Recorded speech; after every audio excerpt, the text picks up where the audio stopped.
I have no motto, father, Merlin declared, lifting his chin to look directly at the knight. He didn't want to appear scared in front of everyone.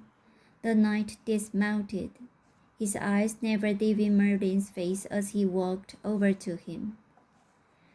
"And you have powers?" he asked. Merlin held his gaze and nodded, determined to be brave despite the knight towering over him.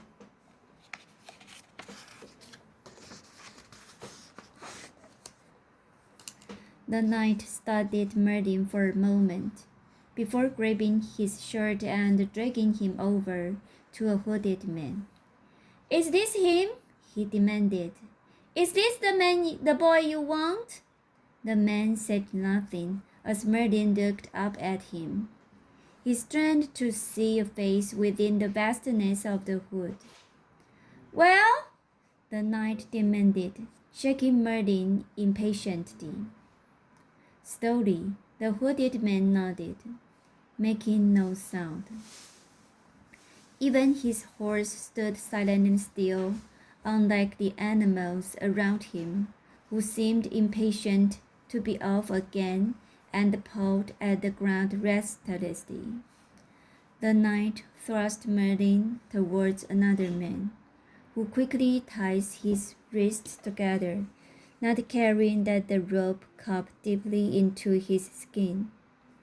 "What do you want with me?" Merlin demanded, his fear finally getting the better of him.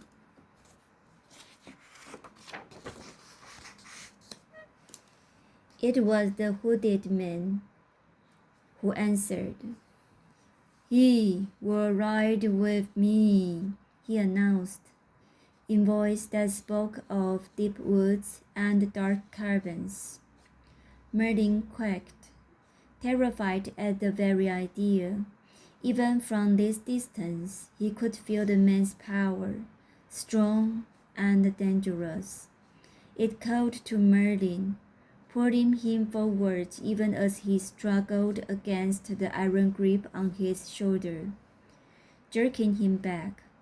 The second knight murmured into his ear, It will be much easier for you if you don't try to fight us, boy." But Merlin continued to struggle. "Where are you taking me?" The hooded man chuckled. You were know soon enough, Merlin."